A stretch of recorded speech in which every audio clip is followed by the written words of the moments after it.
Hello student, very good morning. My name is Bhavani Singh Kehlawat and you are most welcome to my YouTube channel Physics by BS Kehlawat.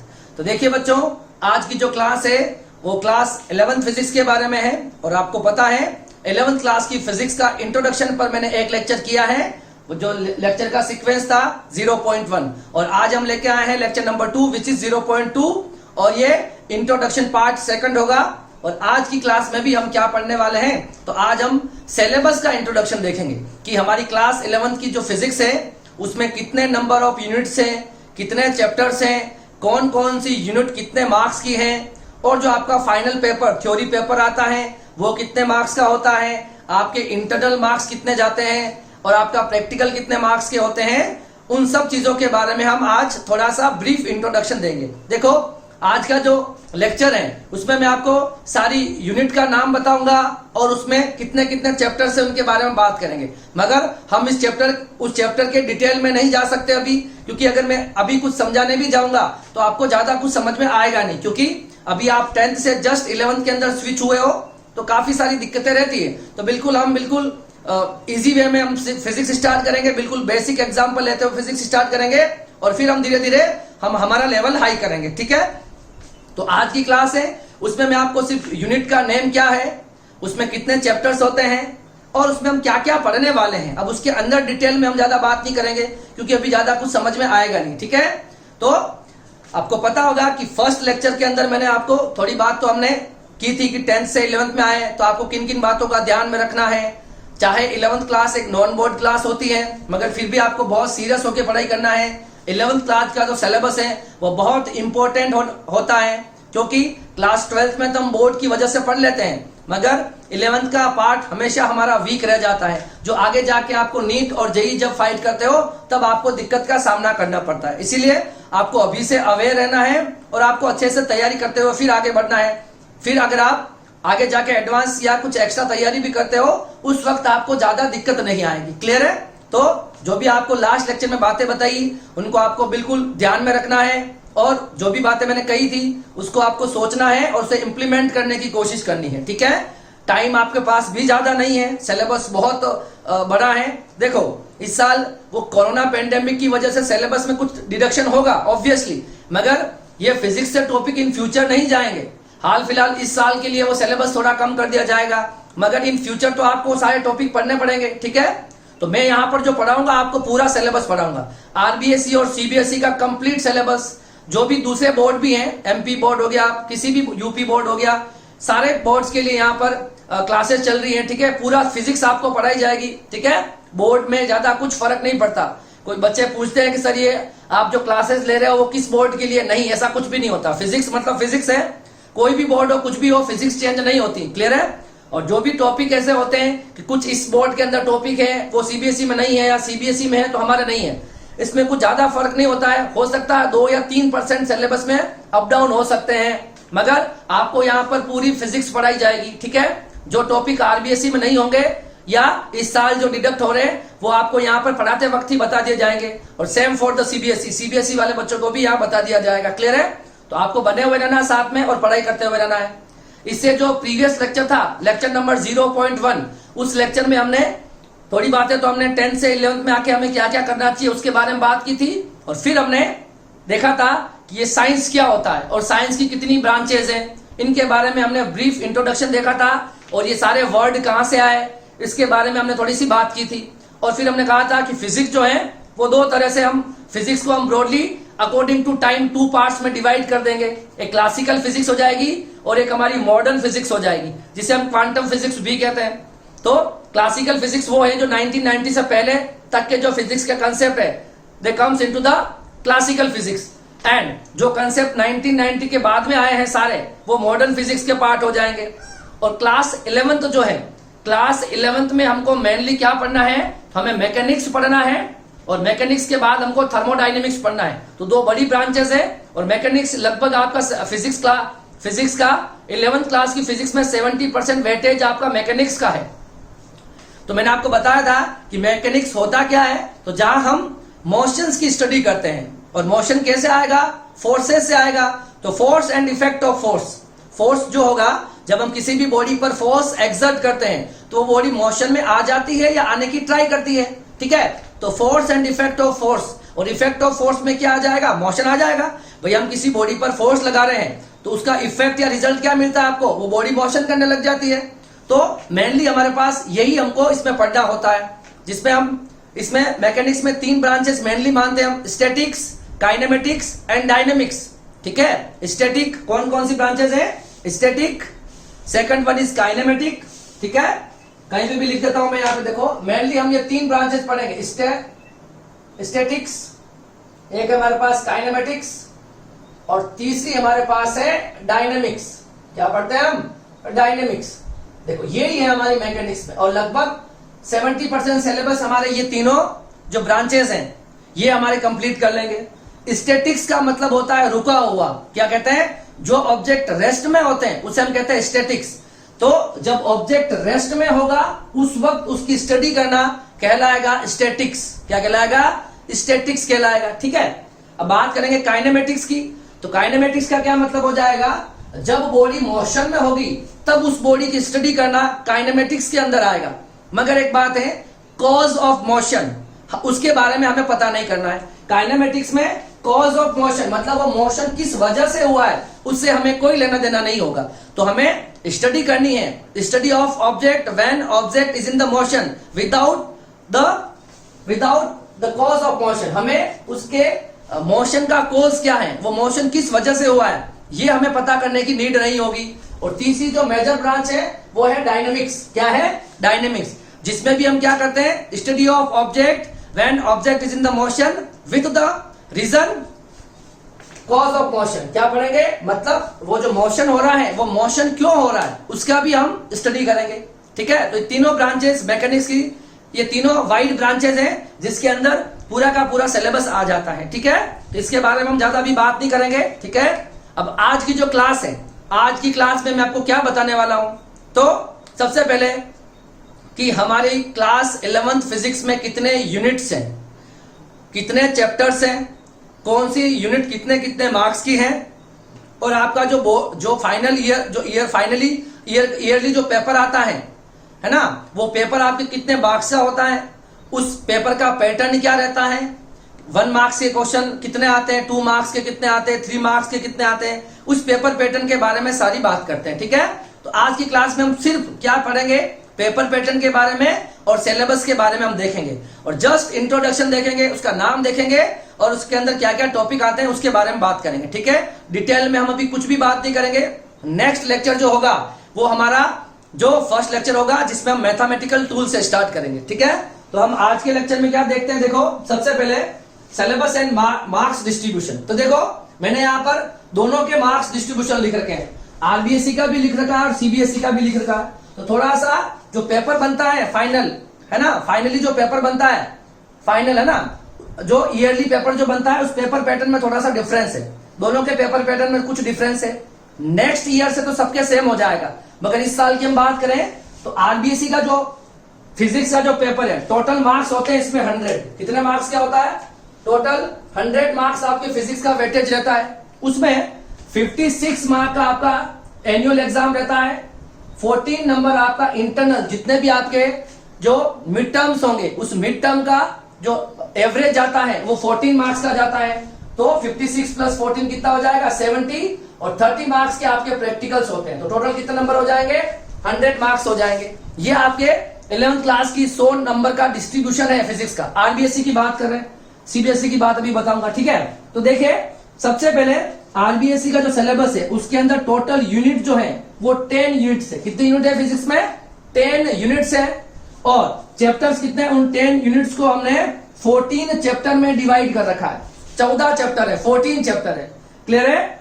तो 10 unit में कितने chapter contain करता है, 14 chapter है total, ठीक है। अब बात करते हैं जो आपके 56 मार्क्स का जो पेपर आता है, ठीक है। वैसे आरबीएसई में पेपर स्कूल से ही बनता है, और मैं बता रहा हूं ये क्लास 12 का पैटर्न भी ऐसे ही होता है, इसी वजह से मैं आपको ऐसा बता रहा हूं, ठीक है।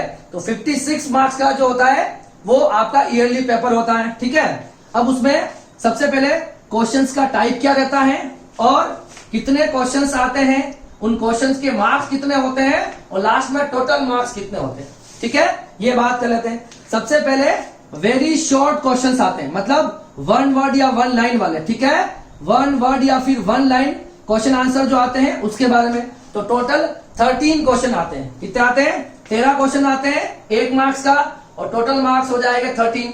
तो 13 क्वेश्चन तो वो आएंगे, ठीक है।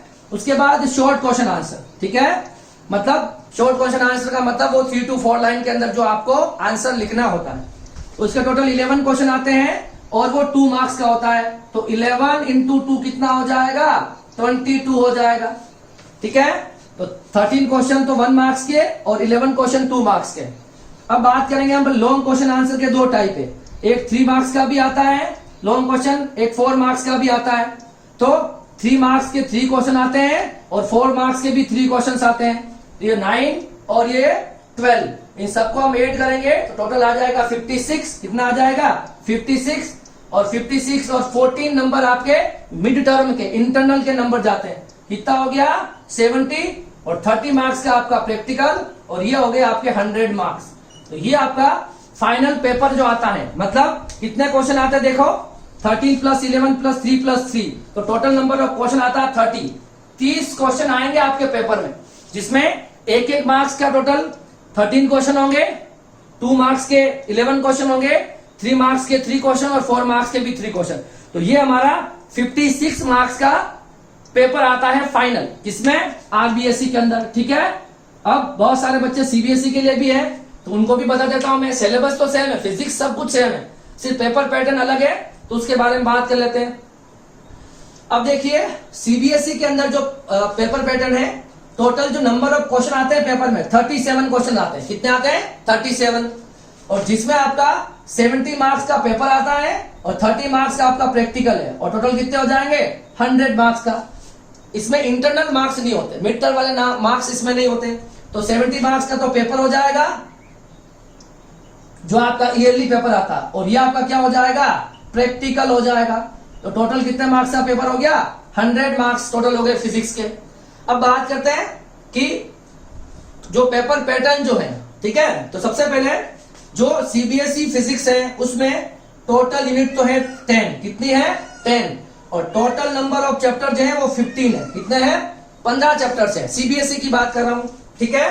टोटल यूनिट 10 है और टोटल चैप्टर कितने हैं? 15 है। अब देखो इसमें क्या आता है, इसमें एक तो क्वेश्चन आता है क्वेश्चन टाइप में, एक तो वेरी शॉर्ट जो होते हैं आपके ऑब्जेक्टिव, क्या होते हैं, जिसमें आपको 4 ऑप्शंस दे रखे होते हैं, 4 ऑप्शन, उसमें से एक आपको आइडेंटिफाई करना होता है, ऑब्जेक्टिव टाइप एबीसीडी वाले क्वेश्चन, ठीक है। और उसके बाद शॉर्ट क्वेश्चन, फिर लॉन्ग क्वेश्चन के इसमें भी 2 टाइप होते हैं। देखो ऑब्जेक्टिव क्वेश्चन आते हैं इसमें 20। कितने आते हैं? 20, 1 मार्क्स के। तो 20 मार्क्स तो इसके हो जाएंगे। उसके बाद शॉर्ट क्वेश्चन आंसर जो 3 और 4 लाइंस में 30 और 40 वर्ड्स का जो क्वेश्चन आंसरिंग होती है, वो आपके पास 7 क्वेश्चन आते हैं। 7 × 2 हो जाएगा 14, है ना। उसके बाद लॉन्ग क्वेश्चन आंसर पे आ जाते हैं। तो लॉन्ग क्वेश्चन आंसर पे भी 2 हैं, ये लॉन्ग जो होते हैं और ये ऐसे टाइप हो गए। जो लॉन्ग टाइप फर्स्ट जो है उसमें टोटल 7 क्वेश्चन आते हैं, सॉरी 7 क्वेश्चन आते हैं और 3 मार्क्स के। तो कितना हो गए? 21 मार्क्स हो गए। और इसमें 4 नंबर में कोई क्वेश्चन नहीं आता, जैसे कि आरबीएसई में 5 मार्क्स का कोई क्वेश्चन नहीं आता, वैसे सीबीएसई में 4 मार्क्स का कोई क्वेश्चन नहीं आता। सीबीएसई में 5 मार्क्स के 3 क्वेश्चन होते हैं। कितने क्वेश्चन होते हैं? 5 मार्क्स के 3 क्वेश्चन, और 5 × 3 15 हो जाएगा। 20 + 14 + 21 + 15 कितना हो जाएगा? 70, और 30 मार्क्स प्रैक्टिकल के, और ये हो जाएगा आपके 100 नंबर फिजिक्स के। तो ये बात हो जाएगी सीबीएसई का जो पेपर पैटर्न है उसके बारे में हम बात करेंगे। वापस देखो, आरबीएसई में टोटल 10 यूनिट है और 14 चैप्टर्स है, ठीक है। सीबीएसई में भी 10 यूनिट्स है और 15 चैप्टर है, सारे सेम है, ठीक है ना। उसमें कुछ भी चेंजेस नहीं है। ऐसा मत समझना कि कोई सिलेबस में चेंज है, एक चैप्टर ज्यादा कम है, कुछ भी नहीं, बिल्कुल as it is copy paste syllabus है। कुछ ऐसे टॉपिक होते हैं जो आरबीएसई में दे रखे हैं, सीबीएसई में नहीं है, और कहीं सीबीएसई में और आरबीएसई में नहीं, उससे कोई फर्क नहीं पड़ता। और चाहे इंडिया का कोई भी बोर्ड हो, यूपी बोर्ड हो, पंजाब बोर्ड हो, कोई भी एमपी बोर्ड हो, गुजरात हो, कोई भी बोर्ड ले लो, फिजिक्स चेंज नहीं होती है, ठीक है। तो आपके दिमाग से ये बात तो निकाल लो सर सीबीएसई का पढ़ा रहे हैं आरबीएसई का पढ़ा रहे हैं, बिल्कुल आरबीएसई और सीबीएसई के सारे टॉपिक कवर हो जाएंगे, पूरी फिजिक्स यहाँ पढ़ाई जाएगी आपको, ठीक है। बस आपको अगर लगता है तो आप अपना सिलेबस सामने रखो और टॉपिक को जो टॉपिक नहीं होगा वो आपको बता दिया जाएगा कि ये टॉपिक आरबीएसई में नहीं है या ये टॉपिक सीबीएसई में नहीं है। और इस साल तो क्या होगा कि मुझे लग रहा है कि 30 से 40% तक आपके 11th क्लास का सिलेबस कम होगा। तो एक बार तो आप पूरी फिजिक्स पढ़ो, जब सिलेबस कम होगा तब आपको बता दिया जाएगा कि ये टॉपिक आपके इस साल नहीं है, मगर इन फ्यूचर के लिए आपको पूरी फिजिक्स पढ़नी जरूरी है। ये बात आप ध्यान रखोगे। अगर इस बार अगर आप लापरवाही करोगे तो क्लास 12th में बहुत सफर करना पड़ेगा, ठीक है। तो बिल्कुल सीरियस हो जाओ, आप साइंस का स्टूडेंट हो चुके हो और डिसिप्लिन सबसे मस्ट है, ये ध्यान रखना है आपको, ठीक है। जो भी बातें आपको बोली जाती हैं उसको आपको बिल्कुल ध्यान से सुनना है और उसको इंप्लीमेंट भी करना है। अगर नहीं पढ़ोगे, प्रैक्टिस नहीं करोगे तो आप नहीं सीख पाओगे फिजिक्स, ठीक है। और बायो वाले स्टूडेंट की जिन लोगों ने बायो ली है उनसे मेरी रिक्वेस्ट है कि आपको बिल्कुल अच्छे से फिजिक्स पे कमांड करनी है। मैथमेटिक्स वालों की कैलकुलेशन अच्छी होती है तो वो उससे फिजिक्स से मैच कर जाते हैं, पर बायो वालों के साथ दिक्कत रहती है, हर जगह दिक्कत है, ठीक है। तो आप सारे बायो वालों को भी मेरी तरफ से एडवाइस है कि आपको बिल्कुल मैथमेटिक्स में जो पोर्शन आपके काम आता है कम से कम उस पर आपकी कमांड होनी चाहिए। और हमारे पास वो 3 या 4 टॉपिक ही है, ठीक है। जैसे मेंसुरेशन है, ट्रिगोनोमेट्री है, डिफरेंशिएशन है, इंटीग्रेशन है और लॉगरिथम है। ये पांचों में आपको वैसे पढ़ाने वाला हूं, ठीक है। तो आप बिल्कुल सीक्वेंस वाइज साथ साथ में पढ़ते रहिए, ठीक है। ये तो था हमारा सिलेबस का इंट्रोडक्शन। अब हम बात करेंगे यूनिट वाइज कि कौन सी यूनिट कितने मार्क्स की है, उसमें कितने चैप्टर है, यूनिट का नाम क्या है और मेजरली उस यूनिट में हमें क्या क्या पढ़ना है, ठीक है। आप इसे कॉपी करो, फिर हम आगे पढ़ लेते हैं। तो देखो अब हम देख लेते हैं कि क्लास 11 जो फिजिक्स है उसमें आपको पता है टोटल 10 यूनिट्स है और उन 10 यूनिट्स में कितना टाइम लगता है पढ़ने में, कौन सी यूनिट कितने मार्क्स की है ये भी देख लेते हैं, और उन यूनिट्स के अंदर कितने चैप्टर्स हैं और उन चैप्टर्स के क्या क्या नाम है और मेजरली हमें उसके अंदर क्या क्या पढ़ना है उसके बारे में सिर्फ हम टॉपिक का नाम देखेंगे। उसके अंदर डिटेल में अभी नहीं जाएंगे क्योंकि मैं कोशिश भी करूंगा समझाने की तो आपको समझ में नहीं आएगा, ठीक है। क्योंकि 11th बिल्कुल नई सी है, तो जैसे ही हम फिजिक्स स्टार्ट करेंगे तो वैसे वैसे आपको साथ में पढ़ोगे तो आपको आगे वाली चीजें क्लियर होती रहेगी, ठीक है। अभी हम जस्ट यूनिट का नाम, चैप्टर का नाम, कितने मार्क्स की है, कितने नंबर ऑफ लेक्चर्स चाहिए उसको पढ़ने में और उसके अंदर मेनली क्या क्या कंटेंट होगा ये हम देखने वाले हैं। 11th क्लास की फिजिक्स में नॉर्मली मैकेनिक्स और जो थर्मोडायनेमिक्स है वो पूरा का पूरा फिजिक्स 11th क्लास की कवर कर लेता है, ठीक है। तो देखिए हम स्टार्ट करते हैं। सबसे पहले जो 11th क्लास की जो पहली यूनिट है उसका नाम है फिजिकल वर्ल्ड एंड मेजरमेंट। नाम से पता चल रहा है कि फिजिकल वर्ल्ड का मतलब ये जो दुनिया है ना, इसके बारे में हमारी आसपास जो भी आपको फिजिकल वर्ल्ड जो दिखता है और उसके अंदर होने वाले मेजरमेंट, मतलब आपको किसी की लेंथ नापनी है तो हम बोलते हैं इतना मीटर, टाइम पूछा आप बोलते हो 5:06, ठीक है। आपको किसी की मैंने वेलोसिटी पूछी या स्पीड पूछी, आपने बोली सर 50 किलोमीटर पर आवर। ये सारी चीजें क्या है, ये मेजरमेंट ही तो है, ठीक है ना। इसको मेजरमेंट या किसी चीज को मेजर करने के लिए हमने इंस्ट्रूमेंट भी बना रखा है। जैसे जब आप बाइक चलाते हो तो बाइक के अंदर आपको स्पीड बताता है, उसे हम स्पीडोमीटर कहते हैं। वो मशीन है जो आपको स्पीड बता रही है। जैसे आपने अपने रिस्ट पर जो वॉच बांधी होती है, मैं आपको टाइम पूछता हूं, आप बोलते हो सर इतनी बज के इतना मिनट हुए हैं, तो वो टाइम को मेजर करने वाली वो एक मशीन हो गई। और ह्यूमन जो है, ह्यूमन पढ़ने वाला रीडर, वो उसको देखकर आपको बता रहा है, तो इसे देख के हम पता कर सकते हैं। तो मेजरमेंट वाली जितनी भी चीजें हैं वो फिजिक्स से ही रिलेटेड होती है ना, सारी की सारी चीजें, ठीक है। तो देखो जो पहली जो यूनिट है फिजिकल वर्ल्ड एंड मेजरमेंट, उसमें टोटल लेक्चर 10 बोले गए हैं, पर 10 to 15 लेक्चर इसके अंदर नीड होती है क्योंकि बेसिक होता है तो काफी टाइम लगता है बच्चों को समझाने से। तो 10 to 12 लिख रखा, पर 10 to 15 लेक्चर मिनिमम इसके अंदर लगेंगे, ठीक है। और ये छोटी सी यूनिट होती है जिसमें 3 या 4 मार्क्स के क्वेश्चन हमेशा आपके फाइनल पेपर के अंदर आते हैं, क्लियर है। अब देखते हैं जो आपकी जो पहली यूनिट है फिजिकल वर्ल्ड एंड मेजरमेंट, उसमें 2 चैप्टर है। कितने चैप्टर है? 2 चैप्टर है। जो पहला चैप्टर है उसका वही नाम है जो यूनिट का है, फिजिकल वर्ल्ड एंड मेजरमेंट। अब इसके अंदर मेनली टॉपिक क्या क्या है, सबसे पहला देखो मैंने लिख रखा है what is physics and branches. तो फिजिक्स क्या होती है, तो लास्ट क्लास में भी मैंने आपको फिजिक्स का ब्रीफ इंट्रोडक्शन दिया था। वैसे जब हम पहला चैप्टर स्टार्ट करेंगे तो डिटेल में वापस पढ़ेंगे। तो फिजिक्स क्या होता है, तो फिजिक्स में क्या होता है कि नेचर और नेचुरल फिनोमिना, इनकी स्टडी करना। नेचर के अंदर होने वाले नेचुरल फिनोमिना, जैसे कि बारिश क्यों हो रही है, दिन रात क्यों बन रहे हैं, है ना, और स्टार क्यों शाइनिंग करते हैं, ये सारी चीजें, है ना। मौसम कैसे चेंज हो रहे हैं, वेदर जो है वो कैसे टाइम के रेस्पेक्ट में ऑटोमेटिकली चेंज हो जाते हैं, है ना। ये सारी चीजें जो है जो हमारे नेचर में है और नेचर के अंदर होने वाले नेचुरल फिनोमिना, है ना। ये सारी चीजें जैसे कि आपको बारिश के टाइम रेनबो दिखता है, ठीक है। आप जब गर्मियों के टाइम में कभी भी जब हम रोड पे या सड़क पे चलते हैं ना, तो आपको दूर से जब आप देखते हो आपको लगता है रोड पर पानी है, इस तरह की बात है ना। जब आप किसी भी पानी की ग्लास के अंदर कोई स्टील का चम्मच जो स्पून है उसको जब आप डीप करते हो तो वो चम्मच आपको मुड़ा हुआ दिखाई देता है। ये क्या है? ये नेचुरल फिनोमिना है जो फिजिक्स में हम पढ़ते हैं कि ऐसा क्यों होता है, इसके पीछे लॉजिक क्या है। ऐसा तो नहीं है कि जैसे आपने किसी स्पून को पानी के अंदर डिप किया और वो मुड़ गई है, वो क्या एक्चुअल में थोड़ी मुड़ी है, मतलब उसके अंदर कुछ हुआ है। रिफ्लेक्शन रिफ्रैक्शन क्या होता है, वो सारी बातें जब हम पढ़ेंगे तब बात करेंगे। मगर ये सारे जो हैं, जो आपको आसपास होते हुए जो फिनोमिना दिखते हैं, ये नेचुरल फिनोमिना है। और इस नेचुरल फिनोमिना की विथ लॉजिक स्टडी करना, है ना, मतलब लॉजिकल स्टडी करना ही क्या कहलाता है? फिजिक्स कहलाता है ना। तो हम फिजिक्स के बारे में पढ़ेंगे। फिर इसकी ब्रांचेस है, तो हमको पता है कि हमने फिजिक्स को मॉडर्न फिजिक्स और क्लासिकल फिजिक्स में डिवाइड किया है और उसकी बहुत सारी ब्रांचेस हैं, वो हम देखते हैं। क्लियर है? अब देखो सेकंड टॉपिक होगा, वो होगा यूनिट एंड डायमेंशन। क्या होगा? Unit and dimension. अगर देखो यूनिट के बारे में आप जानना चाहते हो, जैसे मैं आपसे टाइम पूछता हूं, आपको कोई क्वेश्चन पूछा गया, सपोज उस क्वेश्चन में आपसे पूछी गई वेलोसिटी, क्या पूछी गई है? वेलोसिटी। तो आपका आंसर आया सपोज 10 किलोमीटर पर सेकंड। तो ये पीछे वाला जो पार्ट दिख रहा है ये इसकी यूनिट है। क्या हो जाएगी? ये इसकी यूनिट है ना, किलोमीटर पर सेकंड। किलोमीटर पर सेकंड आते ही आपको पता चल रहा है ये जो फिजिकल क्वांटिटी है इसको बोलेंगे फिजिकल क्वांटिटी। हम पढ़ेंगे, अभी सिर्फ आपको सुनना है थोड़ा बहुत।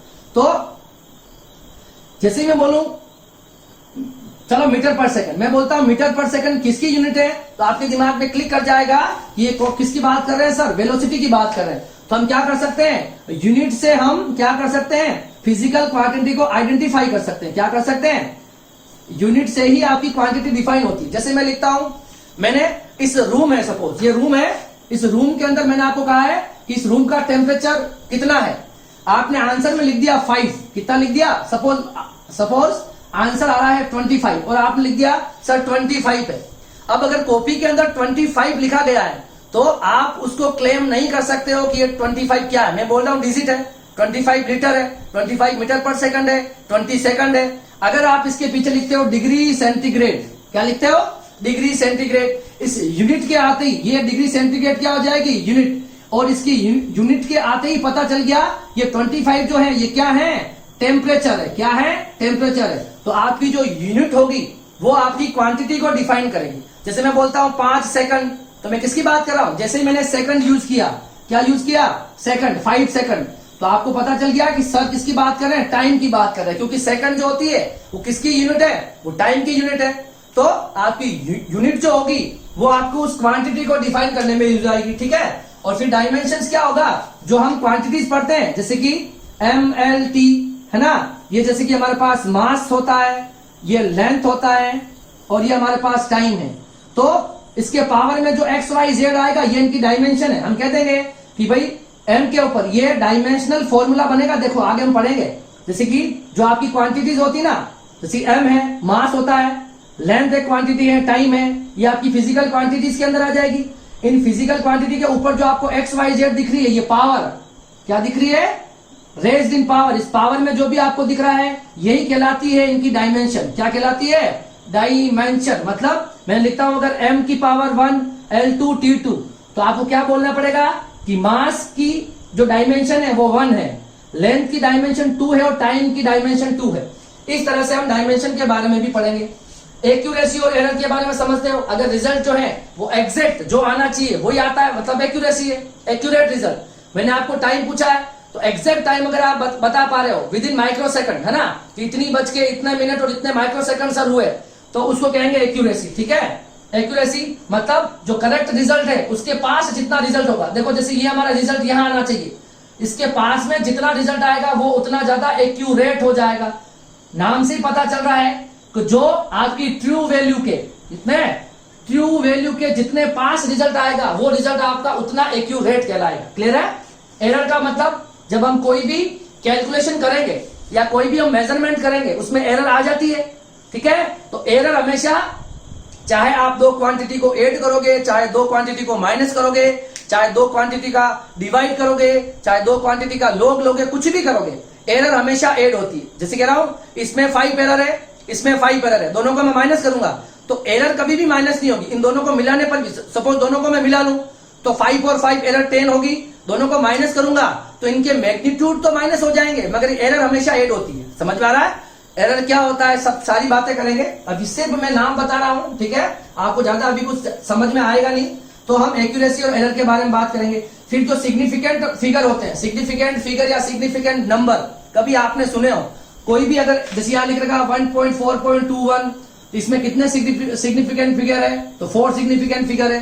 मतलब एक गिवन एक्सप्रेशन के अंदर कितनी वैल्यूएबल डिजिट्स दे रखी है, जो वैल्यूएबल डिजिट होती है उसको हम सिग्निफिकेंट फिगर कहते हैं। और सिग्निफिकेंट फिगर के बाद हम राउंडिंग ऑफ करते हैं, जैसे हम लिखते हैं 1.999 है, उसको हम 2 एज्यूम कर लेते हैं। जैसे हमारे पास 1.999 है, उसे हम 1.2 एज्यूम कर लेते हैं। इसको बोलते हैं राउंडिंग ऑफ करना। क्या कहते हैं, तो पहले हम सिग्निफिकेंट फिगर पढ़ेंगे, उसके बाद हम राउंडिंग ऑफ करना सीखेंगे। ये भी हम पहले चैप्टर में सीखेंगे। तो मेनली पहले चैप्टर के अंदर यही टॉपिक है, और इस चैप्टर के अंदर सबसे इंपॉर्टेंट तो है यूनिट एंड डायमेंशन। इस पर बहुत सारे न्यूमेरिकल आते हैं, बहुत अच्छे टॉपिक है, और ये आपकी पूरी लाइफ आपके काम आएगी, थ्रू आउट लाइफ, चाहे बायो का हो चाहे मैथमेटिक्स का स्टूडेंट हो, थ्रू आउट लाइफ आपके यूनिट और डायमेंशन यूजफुल रहेगी। अब देखो चैप्टर नंबर 2 जो है बहुत अच्छा चैप्टर है। ये फर्स्ट और सेकंड चैप्टर है, ये आपके बेसिक को अच्छा करेंगे। इन दोनों चैप्टर को आपको बहुत अच्छे से सीरियसली होकर पढ़ना है। काफी थ्योरी भी आती है, काफी कंसेप्ट भी आएंगे और काफी न्यूमेरिकल भी आएंगे। ये आपका बेसिक फिजिक्स, आपको फिजिक्स आगे कैसे पढ़नी है वो आपको ये दोनों चैप्टर सिखाएंगे।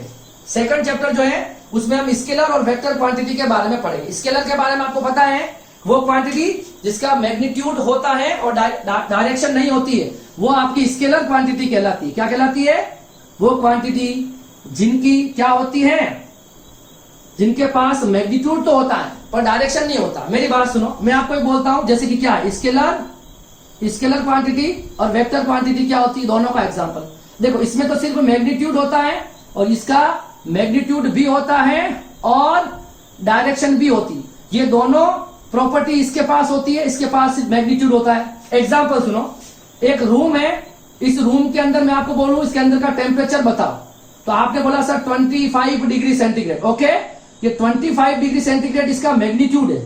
क्या है, मैग्नीट्यूड है। मैं आपको ये बोलता हूं कि इस रूम के अंदर अगर 25 डिग्री सेंटीग्रेड टेम्परेचर है, उसकी डायरेक्शन क्या है आप नहीं बता पाओगे।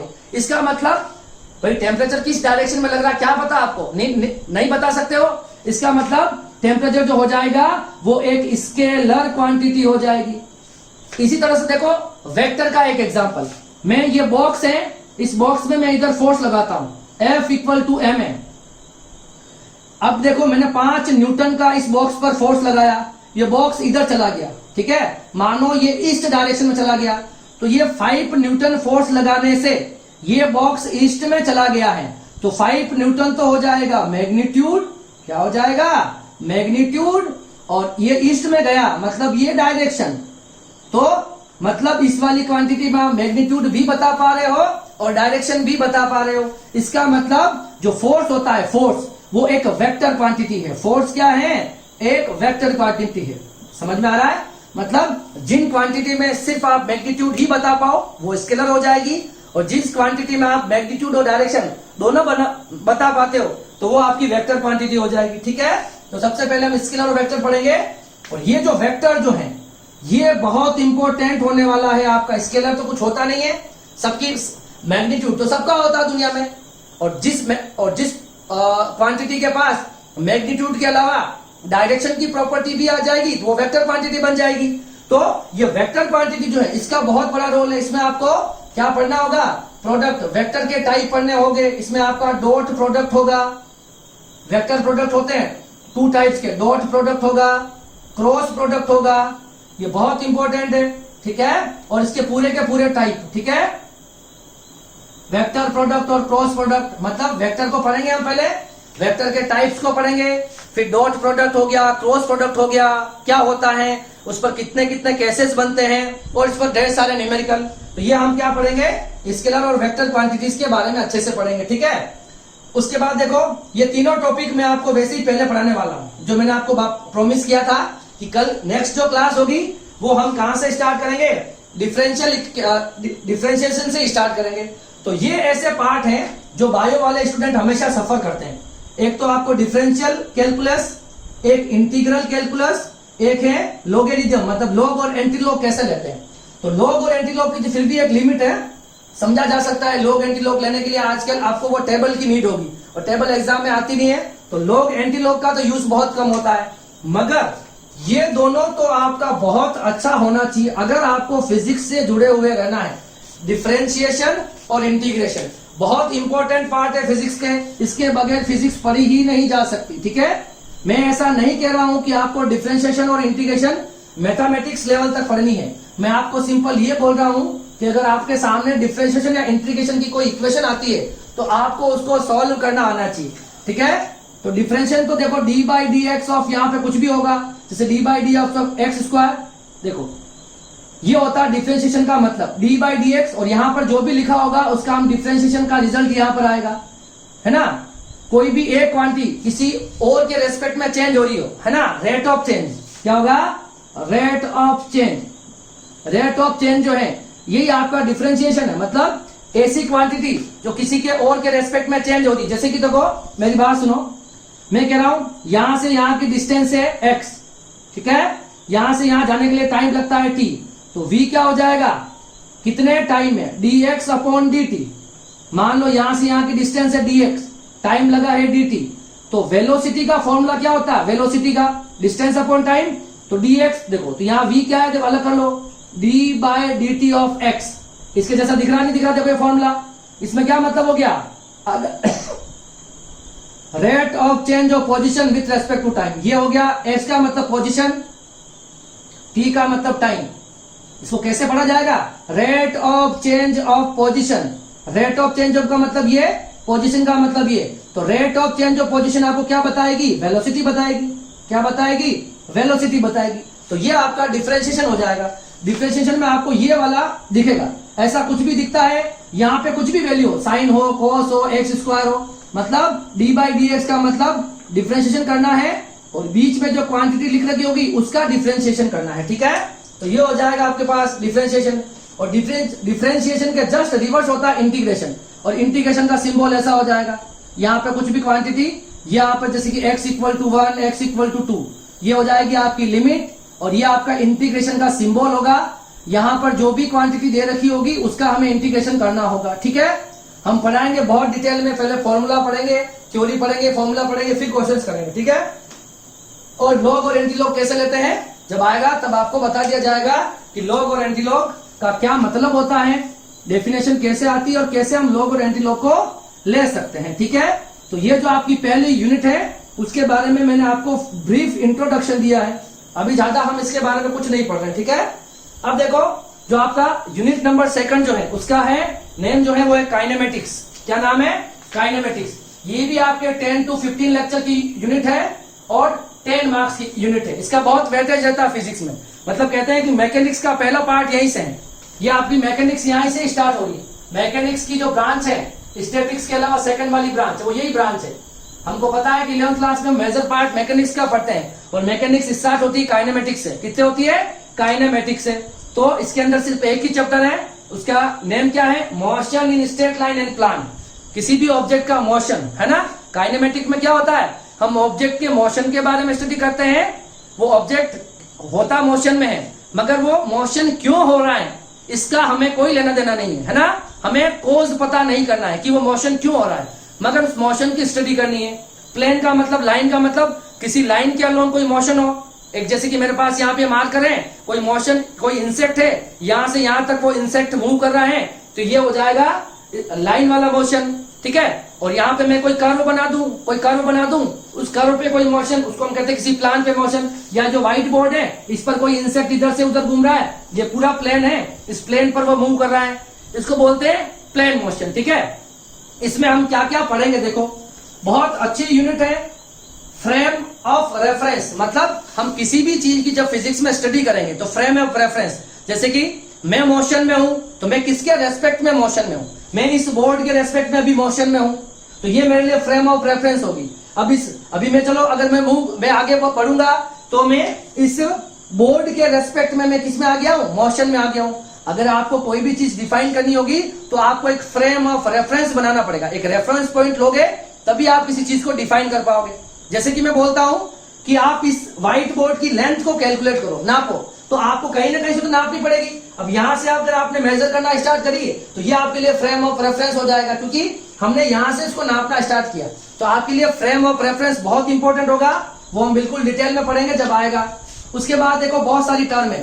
रेस्ट क्या होता है? अगर ऑब्जेक्ट टाइम के साथ साथ अगर चेंज नहीं होता, टाइम चेंज होने पर भी अगर ऑब्जेक्ट अपनी पोजीशन चेंज नहीं कर रहा है, वो रेस्ट में कहलाएगा। जो टाइम के साथ अपनी पोजीशन चेंज करता है वो मोशन हो गया। डिस्टेंस क्या हो गया? कोई भी ऑब्जेक्ट जितनी रियल डिस्टेंस चलता है, रियल कैलकुलेटेड डिस्टेंस है, वो उसकी डिस्टेंस हो जाएगी। डिस्प्लेसमेंट क्या होता है? तो जैसे कि देखो, रेस्ट का मतलब x यहां पर है t1 पर और t2 पर भी x यहीं पे है, तो ये x किस में चला गया? रेस्ट में। अब देखो t बराबर 1 पर ये x यहां पर है, t बराबर 2 पर x यहां चला गया, इसका मतलब ये x किस में आ गया? मोशन में आ गया। ये रेस्ट, ये मोशन। डिस्टेंस का मतलब क्या हुआ? देखो जैसे 5, 5 और 5, ये 4 चला, ये 3 चला और ये डिस्टेंस मानो 5 है। अब सुनो, मैं A से B पे गया, A से B पे गया और B से C पे आया, A से B पे गया और B से A से लगाकर C तक मैं गया हूं इस वाले रास्ते से, तो मेरी डिस्टेंस कितनी होगी? 4 + 3 कितनी हो गई? 4 + 3 7 होगी। अब मेरा डिस्प्लेसमेंट कितना हुआ? तो फाइनल पोजीशन ये मेरी इनिशियल पोजीशन, तो फाइनल और इनिशियल के बीच में जो सबसे शॉर्टेस्ट डिस्टेंस होती है, जो सबसे स्मॉलेस्ट डिस्टेंस होती है, वो कितनी है? 5 है। तो A और C के बीच में 5, तो ये मेरी डिस्प्लेसमेंट हो जाएगी। तो डिस्टेंस क्या होता है? कोई भी ऑब्जेक्ट जितना चलेगा वो उसकी डिस्टेंस है। डिस्प्लेसमेंट क्या हो जाएगा? तो फाइनल पोजीशन अभी ऑब्जेक्ट की क्या, जैसे मैं यहाँ पे चलता हुआ वापस इसी जगह पे आ जाऊं, तो डिस्टेंस तो क्या हुई? जितना मैं चल के आया वो मेरी डिस्टेंस में कैलकुलेट होगा, पर मेरा डिस्प्लेसमेंट 0 है, क्योंकि मैं यहीं से चला था और यहीं पे वापस आ गया। ठीक है, इसके बारे में जब चैप्टर पढ़ेंगे तब बहुत अच्छे से बातें करेंगे। स्पीड और वेलोसिटी, ठीक है, स्पीड ऑफ दोनों का मतलब dx/dt है, दोनों का मतलब है ना। Rate of change of displacement, rate of change of, है ना। वेलोसिटी क्या होती है? तो वेलोसिटी का देखो, स्पीड का फॉर्मूला हो जाएगा डिस्टेंस अपॉन टाइम। क्या हो जाएगा? Distance upon time. और वेलोसिटी का फॉर्मूला हो जाएगा डिस्प्लेसमेंट अपॉन टाइम। ये फर्क है स्पीड और वेलोसिटी में। पूरी बात करेंगे। स्पीड स्केलर होती है, वेलोसिटी वेक्टर क्वांटिटी है, दोनों में क्या फर्क है, कैसे है, सारी बातें पढ़ेंगे तब करेंगे। और एक्सीलरेशन क्या हो गया? Rate of change of velocity. आपने सुना होगा, अगर किसी ऑब्जेक्ट की वेलोसिटी अगर टाइम के साथ साथ चेंज हो रही है, इसका मतलब उसके अंदर एक्सीलरेशन है। देखो, सबसे पहले मैं धीरे धीरे भाग रहा हूं, फिर मैं तेज भागूं और तेज भागूं, इसका मतलब मैं एक्सीलरेट कर रहा हूं। मेरा जो मोशन है वो एक्सीलरेटेड मोशन है। मतलब मेरी वेलोसिटी अगर टाइम के साथ साथ अगर चेंज हो रही है, इसका मतलब मैं एक्सीलरेशन कर रहा हूं। ठीक है, तो ये सारी चीजें पढ़ेंगे। फिर बहुत सारे ग्राफ है, position time graph, velocity time graph, acceleration time graph, ये सारी पढ़ेंगे। फिर सबसे इंपॉर्टेंट बात आती है, वो है इक्वेशन ऑफ मोशन। क्या है? जो बहुत इंपॉर्टेंट रहती है इक्वेशन ऑफ मोशन, पूरी लाइफ आपके काम आएगी। तो v = u + at, s = ut + ½ at² और v² = u² + 2as। ये तीनों इक्वेशन ऑफ मोशन है। ठीक है, ये बहुत इंपॉर्टेंट होने वाली है। इन दोनों को हम दो तरह से प्रूव करेंगे, एक तो कैलकुलस मेथड से प्रूव करेंगे और एक हम ग्राफिकल मेथड से प्रूव करेंगे। ठीक है, अभी इसका ज्यादा कोई मतलब नहीं होता है, मैं इसके बारे में ज्यादा कुछ नहीं बता पाऊंगा। मतलब ये इक्वेशन ऑफ मोशंस ये होती हैं, तो पहले हमको इसको प्रूव करना होगा और फिर इस पर बनते हैं बहुत अच्छे लेवल के क्वेश्चंस। तो फिर हम क्वेश्चन ट्राई करेंगे। v का मतलब होता है फाइनल वेलोसिटी, u का मतलब होता है इनिशियल वेलोसिटी स्टार्ट वाली, a का मतलब एक्सीलरेशन, t का मतलब टाइम। यहाँ पर s का मतलब हो गया डिस्टेंस या डिस्टेंस और t का मतलब टाइम, a का मतलब एक्सीलरेशन। ठीक है, v का मतलब फाइनल होता है, u का मतलब इनिशियल, s का मतलब है डिस्टेंस, t का मतलब है टाइम, ठीक है, और a का मतलब है एक्सीलरेशन। तो ये तीनों इक्वेशंस पढ़ेंगे और उस पर बहुत अच्छे से क्वेश्चन है वो करेंगे।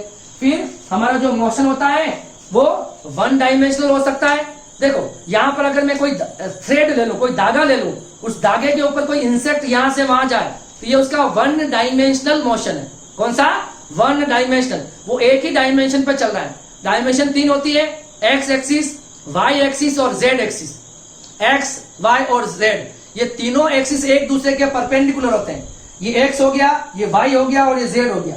समझ में आ रहा है? एक्स, वाई और जेड 3 एक्सिस होते हैं, तो तीनों एक्सिस एक दूसरे के परपेंडिकुलर होते हैं। ठीक है, तो एक ही अगर एक्सिस पे कोई इंसेक्ट चल रहा है तो ये क्या हो जाएगा? One dimensional motion.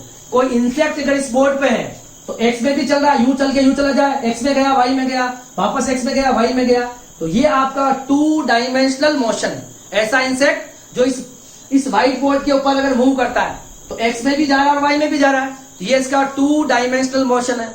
और तीसरा होता है 3 डायमेंशनल मोशन। अगर मेरे पास कोई इंसेक्ट है, सपोज कोई इंसेक्ट है या कोई प्लेन ले लो या कोई बर्ड है, वो बर्ड जो है वो स्पेस के अंदर या क्लाउड आसमान के अंदर इस तरह से अगर मूव कर रहा है, इस तरह से उड़ रहा है, तो उसका मोशन एक्स में भी है, वाई में भी है और जेड में भी है। ठीक है, तो ये आपके through 1 dimensional motion, 2 dimensional motion और 3 डायमेंशनल मोशन। और एक बहुत इंपॉर्टेंट टॉपिक रहेगा प्रोजेक्टाइल मोशन। प्रोजेक्टाइल मोशन होता है वो 2 डायमेंशनल मोशन का एक बहुत अच्छा एग्जांपल है। और प्रोजेक्टाइल मोशन के अंदर बहुत सारी इक्वेशंस बनती है और इस पर बहुत सारे अच्छे अच्छे लेवल के क्वेश्चंस बनते हैं। प्रोजेक्टाइल मोशन क्या होता है? तो जैसे कि सुनो, प्रोजेक्टाइल मोशन के बारे में देखना हो तो मैं यहाँ पे खड़ा हूं और ये मेरा एक्स एक्सिस है, ये मेरा वाई एक्सिस है। मैंने यहां से कोई बॉल फेंकी, बॉल गई ऐसे गिर गई, तो ये मेरा हो जाएगा प्रोजेक्टाइल मोशन। इस तरह का मोशन क्या कहलाता है? Projectile motion. क्या कहलाता है? Projectile motion. क्लियर है? ओके, ये उसकी रेंज कहलाती है, कितना दूर वो ऑब्जेक्ट गया। ये उसकी मैक्सिमम हाइट कहलाती है, जिस एंगल से फेंकते हैं ये उसका एंगल ऑफ प्रोजेक्शन कहलाता है। ये सारी चीजें हम इसमें कैलकुलेट करते हैं। ठीक है, तो मैंने अभी आपको 2 चैप्टर का 2 यूनिट में यूनिट के नाम क्या हैं, उसमें कितने चैप्टर हैं, कितने मार्क्स की हैं और कितने लेक्चर्स इसको पढ़ने में लगते हैं और मेजरली इनमें क्या क्या टॉपिक्स आते हैं उसके बारे में मैंने आपको बताया। ठीक है, तो इसे आप कॉपी करो बहुत अच्छे से, फिर हम आगे वाली यूनिट के बारे में बात करते हैं। तो देखो, हमने 2 यूनिट देख ली है। अब यूनिट नंबर 3 देखो, जो होगी laws of motion. Laws of motion जो है उसमें total number of period 14 to 16 लगेंगे 1 आवर के लेक्चर, और मार्क्स इसके 10 मार्क्स रहते हैं। ठीक है, मार्क्स में इसमें थोड़ा सीबीएसई के हिसाब से बता रहा हूं। ठीक है, उसको आपको ज्यादा माइंडेड ही करना है क्योंकि आरबीसी के अंदर एज सच कोई मार्क्स डिस्ट्रीब्यूशन नहीं दे रखा है। ठीक है, अब देखो चैप्टर नंबर जो यूनिट नंबर 3 जो है उसमें हमारे पास एक चैप्टर है, वो है चैप्टर नंबर 4। क्या नेम है इसका? Laws of motion. काफी टाइम से आप सुनते आते हो laws of motion, laws of motion. ठीक है, तो वही लॉज ऑफ मोशन है। ठीक है, इसमें फर्स्ट लॉ है न्यूटन का, सेकंड लॉ है और थर्ड लॉ है। ये तीनों लॉ है। फर्स्ट लॉ क्या है वो भी पता है कि जो ऑब्जेक्ट जिस पोजीशन में है वो अनलेस और अनटिल उसी पोजीशन में बना रहेगा जब तक कि इस पर कोई एक्सटर्नल फोर्स अप्लाई नहीं किया जाए। फर्स्ट लॉ यूं कहता है, ये मार्कर है, ये इसी पोजीशन पे बना हुआ रहेगा कब तक? जब तक कि इसके ऊपर कोई एक्सटर्नल फोर्स एक्सर्ट नहीं किया जाता। जैसे ये मैं लगा रहा हूं फोर्स, अब ये मूव कर रहा है। इसी तरह से अगर ये बॉडी अगर मोशन में होती तो ये हमेशा मोशन में रहती। कब तक?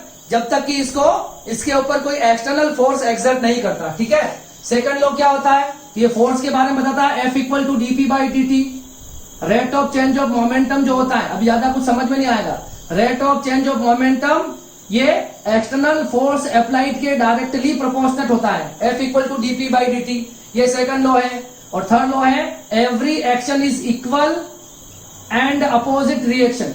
हर एक्शन का इक्वल और अपोजिट रिएक्शन होता है। ये आपके लॉज ऑफ मोशन है, बहुत इंपॉर्टेंट है, बहुत अच्छे अच्छे इसमें क्वेश्चंस बनते हैं। उसके बाद हम फोर्स के बारे में पढ़ेंगे, मोमेंटम के बारे में पढ़ेंगे। F = क्या होता है? ma, और मोमेंटम के बारे में भी पढ़ेंगे। ठीक है, फोर्स एंड मोमेंटम की पूरी कहानी समझेंगे। P = मोमेंटम को हम P से लिखते हैं एंड फॉर्मूला m भी होता है, मास इंटू वेलोसिटी, और फोर्स का होता है मास इंटू एक्सेलरेशन। ठीक है, तो फोर्स और मोमेंटम क्या होता है इसके बारे में डिटेल में समझेंगे और इस पर बनने वाले सारे न्यूमेरिकल्स भी करेंगे। उसके बाद फ्रिक्शन की बात आपने रोज सुनते हो, जब हम चलते हैं तो फ्रिक्शन है। कोई भी बॉडी अगर किसी के ऊपर मूव कर रही है मतलब एक दूसरे के ऊपर फ्रिक्शन करती है।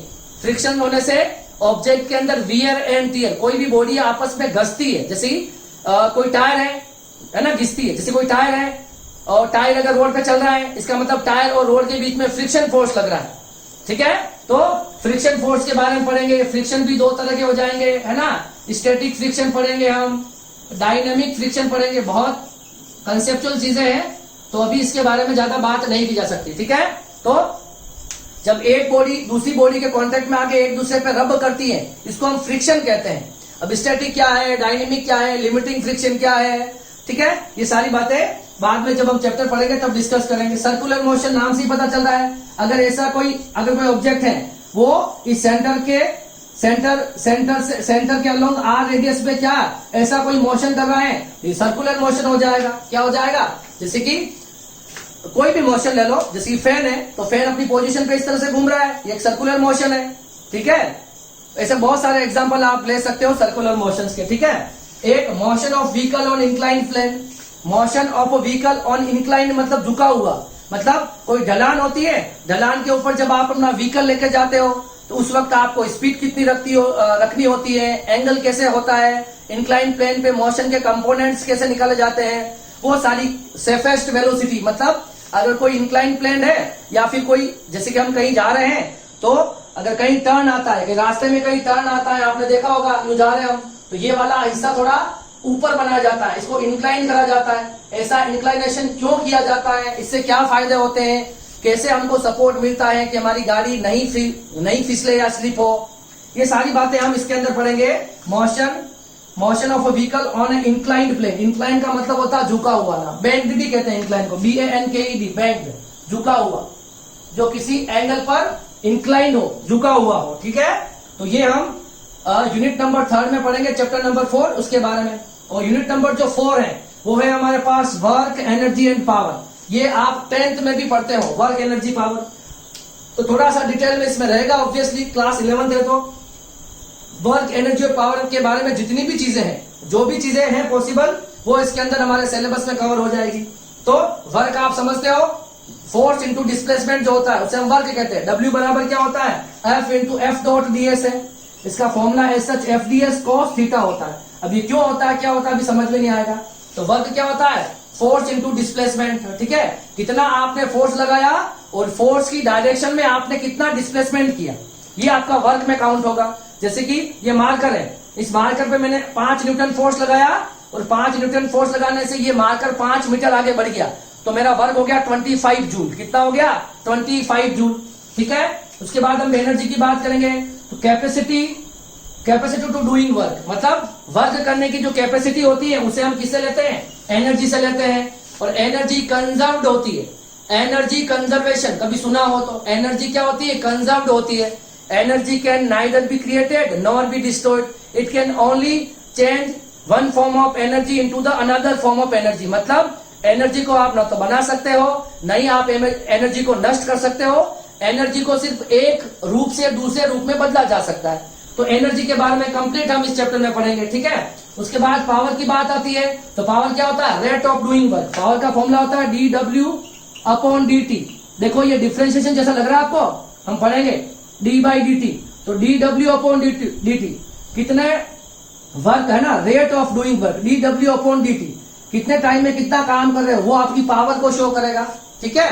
तो इस तरह से ये आपकी यूनिट नंबर 4 हो जाएगी और चैप्टर नंबर 5 है। यूनिट नंबर 4 के अंदर लगभग 12 लेक्चर लगते हैं और 10 मार्क्स की ये भी यूनिट है। अब आ जाते हैं हम यूनिट नंबर 5 के ऊपर, ग्रेविटेशन। सबसे अच्छा आपने सुना है, ग्रेविटी लग रही है ना, वही न्यूटन वाला एप्पल नीचे गिरना, एवरीथिंग, है ना, वहीं से ग्रेविटेशन का स्टार्ट हुआ। इसे हम यूनिवर्सल लॉ भी कहते हैं। मतलब ग्रेविटेशन जो है काफी इंपॉर्टेंट है, ठीक है ना। इसका इन्वेंशन हुआ, अर्थ जो है वो हर ऑब्जेक्ट को अपनी तरफ अट्रैक्ट करती है। ऐसा क्यों होता है, तो ये हमारा ग्रेविटेशनल जो फोर्स लगता है, जिन बॉडी के पास मास है, ध्यान से सुनना, जिन बॉडीज के पास मास होता है उनके बीच में एक हमेशा एक अट्रैक्शन फोर्स लगता है, F। क्या लगता है, F। और उसकी F की वैल्यू होती है G m1 m2, और मान लो इनके बीच की डिस्टेंस अगर r है तो G m1 m2 upon r²। तो ये हो जाएगा आपके पास, ये आपका ग्रेविटेशनल लॉ हो जाएगा, ये आपका यूनिवर्सल कांस्टेंट या ग्रेविटेशनल कांस्टेंट G हो जाएगा। यूनिवर्सल का मतलब जो हर जगह एप्लीकेबल है ना, हर कंडीशन में ये लॉ एप्लीकेबल होता है, ग्रेविटेशनल लॉ कहते हैं इसको, ठीक है। तो ये जो ग्रेविटेशनल लॉ होता है वो बॉडी के मास पर डिपेंड करता है और उनकी बीच की डिस्टेंस पर डिपेंड करता है। और ग्रेविटेशन जो होता है, ग्रेविटेशन फोर्स, वो फोर्स ऑफ अट्रैक्शन होता है। सुनो, इस मार्कर को अगर यहां से मैं फ्रीली फेंक दूं, ये मार्कर हमेशा नीचे जाएगा, तो इसका मतलब अर्थ और इसके बीच में अट्रैक्शन फोर्स लग रहा है। ऊपर भी तो स्पेस है, ऊपर क्यों नहीं जा रहा है? क्योंकि इसका भी मास है और अर्थ का भी मास है। ये मार्कर अर्थ की तरफ क्यों जा रहा है? क्योंकि अर्थ का मास बहुत ज्यादा है। देखो, ये वाला मार्कर भी अर्थ पर फोर्स लगाएगा 5 न्यूटन का, और 5 न्यूटन का अर्थ भी इस पर लगाएगी, पर अर्थ इसको अपनी तरफ खींच लेगी क्योंकि अर्थ का मास ज्यादा है। क्योंकि ये एफ जो होता है वो किस पे डिपेंड करता है? मास के डायरेक्टली प्रोपोर्शनल होता है। ठीक है, इसी वजह से इस अर्थ के ऊपर सारे ऑब्जेक्ट अर्थ की तरफ अट्रैक्ट होते हैं, क्योंकि फोर्स ऑफ अट्रैक्शन लगता है, मतलब ग्रेविटेशनल फोर्स लगता है, और इसका नेचर होता है अट्रैक्शन का। क्या होता है? अट्रैक्शन का। ठीक है, उसके बाद आ जाते हैं हम यूनिट नंबर 6 पर, जिसका नाम है रिजिड बॉडी डायनेमिक्स। क्या होती है? Rigid body dynamics. देखो, रिजिड बॉडी वो होती है जिनके एटम्स और मॉलिक्यूल कभी भी अपनी पोजीशन को चेंज नहीं करते। उनकी जो डिफाइनाइट पोजीशन होती है, मतलब अगर हम उन बॉडी पर फोर्स भी लगाएंगे तो उसकी शेप और साइज कभी चेंज नहीं होगी। उनको बोलते हैं हम रिजिड बॉडी, जो काफी सॉलिड होती है ना। ऐसी सॉलिड मतलब आइडियल सॉलिड बॉडी मान सकते हो आप, जिनके शेप और साइज किसी भी फोर्स लगाने पर उनके शेप और साइज होंगे वो डिस्टर्ब नहीं होंगे। तो ऐसी बॉडी को, ऐसी सॉलिड बॉडी को हम रिजिड बॉडी कहते हैं। और फिर हम रिजिड बॉडी का जो चैप्टर नंबर 7 है, यूनिट नंबर 6 का, उसका नाम है डायनेमिक्स ऑफ रिजिड बॉडी। तो हम इस रिजिड बॉडी के मोशंस के बारे में मेनली हम पढ़ते हैं। मेनली तो इसका टॉपिक जो है वो है मोमेंट ऑफ इनर्शिया। क्या है? ये हमें मोमेंट ऑफ इनर्शिया पढ़ना होगा। ठीक है, ये जो I equals to moment of inertia है, मास इंटू डिस्टेंस का स्क्वायर का प्रोडक्ट। मोमेंट ऑफ इनर्शिया पढ़ेंगे, बहुत वाइड है, बहुत सारे इसमें यूजेस, एप्लीकेशन, फॉर्मूलाज, न्यूमेरिकल बहुत ज्यादा आएंगे, तो मोमेंट ऑफ इनर्शिया को उस वक्त पढ़ा जाएगा। बाकी आपको इसमें एक सेंटर ऑफ मास का कंसेप्ट होता है। जैसे कि ये एक मार्कर है, तो इस पूरे मार्कर का मास में एक पॉइंट पर कॉन्सेंट्रेटेड मान सकता हूं, इसको बोलते हैं इसका सेंटर ऑफ मास। मतलब पूरी बॉडी के मास को जब आप किसी एक पर्टिकुलर जगह पर मान लो, उसको कहते हैं सेंटर ऑफ मास। अब इस मार्कर की जब मैं स्टडी करूंगा ना, तो मैं उस सेंटर ऑफ मास को, इस मार्कर को मैं क्या मान लूंगा? सेंटर ऑफ मास मान लूंगा। भाई, इस मार्कर का जहां पर भी सेंटर ऑफ मास होगा, उसके मोशन की स्टडी करके मैं इस मार्कर की स्टडी कर सकता हूं। समझ में आ रहा ना?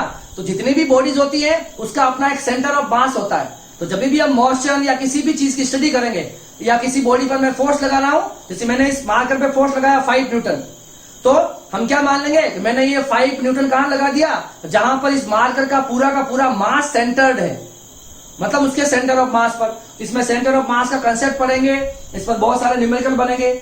उसके बाद देखो, यहाँ एक टर्म आ रही, देखो, angular displacement, angular velocity, angular acceleration, angular momentum. यहाँ इस प्रीवियस जो आगे चैप्टर्स होंगे ना, उसमें हम नॉर्मल पढ़ेंगे।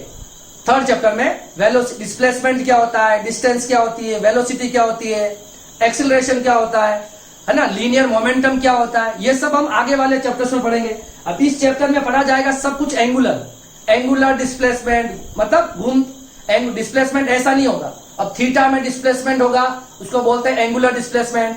वेलोसिटी, अगर किसी ऑब्जेक्ट अगर घूम रहा है तो उसकी एंगुलर, जैसी एक धागे पर पत्थर बांध के मैं से घुमाऊं तो उसकी ये एंगुलर वेलोसिटी हो जाएगी, एंगुलर डिस्प्लेसमेंट हो जाएगा, एंगुलर एक्सेलरेशन हो जाएगा। जो भी काम एंगल में होंगे, सर्कुलर मोशन में होंगे, उसके आगे हम क्या लगा देंगे? एंगुलर। तो इनके सिंबल चेंज हो जाएंगे। एक तो लीनियर वाले मोशन है, डिस्टेंस, डिस्प्लेसमेंट, एक्सेलरेशन, सब कुछ लीनियरली होता है, और ये सारी चीजें एंगल के लिए भी होगी। Angular displacement, angular velocity, angular acceleration, angular momentum. ठीक है, तो वहां हम ये सब एंगुलर के बारे में देखेंगे। अब देखो, ये टॉर्क दे रखा है। टॉर्क का मतलब भी फोर्स होता है। क्या होता है? फोर्स। देखो, टॉर्क और फोर्स में क्या फर्क होता है? फोर्स लगाने से बॉडी आगे डिस्प्लेस होती है, फोर्स लगाने से बॉडी आगे डिस्प्लेस होती है ना, रेक्टिलिनियर मोशन करती है। मगर टॉर्क लगाने से बॉडी रोटेट करेगी। दोनों फोर्स ही हैं। Normal force is also force and torque is also a force. मगर किसी बॉडी पर 2 इक्वल और अपोजिट फोर्स लगा दे, इस मार्कर के इस वाले एंड पर इधर फोर्स लगाऊं, इस वाले एंड पर इधर फोर्स लगाऊं, ये मार्कर ऐसे घूमेगा, इसका मतलब अभी आपने फोर्स नहीं लगाया, आपने टॉर्क लगाया है। टॉर्क को कहते हैं कपल ऑफ फोर्स। कपल का मतलब 2 और फोर्स का मतलब अगर किसी बॉडी पर 2 इक्वल और अपोजिट फोर्सेस लगाए जाए, इस पर एक फोर्स इधर, उसको बोलते हैं कपल ऑफ फोर्स। ठीक है, okay. Angular momentum is okay. और काइनेटिक एनर्जी आप समझते हो हाफ mv² होती है, हाफ mv²। ये मार्कर है, इसको मैं फेंक दूं तो इस मार्कर का मास भी है और इस मार्कर की वेलोसिटी भी आ जाएगी, तो ये मार्कर की काइनेटिक वेलोसिटी कहलाएगी, half mv²। Kinetic energy sorry, half mv²। Kinetic energy कितनी हो जाएगी? Half mv²। ठीक है। मगर अगर यही मार्कर अगर मैं ऐसे गोल गोल घुमाता हूं, सर्कुलर मोशन दूंगा, उस वक्त की एनर्जी को बोलेंगे रोटेशनल काइनेटिक एनर्जी। क्या बोलेंगे? Rotational kinetic energy. ठीक है। तो ये मैंने अभी आपको 6 यूनिट का इंट्रोडक्शन दिया है, इसे आप कॉपी करो, फिर बची हुई 4 यूनिट के बारे में भी हम ब्रीफ इंट्रोडक्शन देख लेते हैं। ठीक है। अब देखो यूनिट नंबर जो 7 है उसका क्या नाम है? ऑसिलेशंस। क्या नाम है? Oscillations and wave.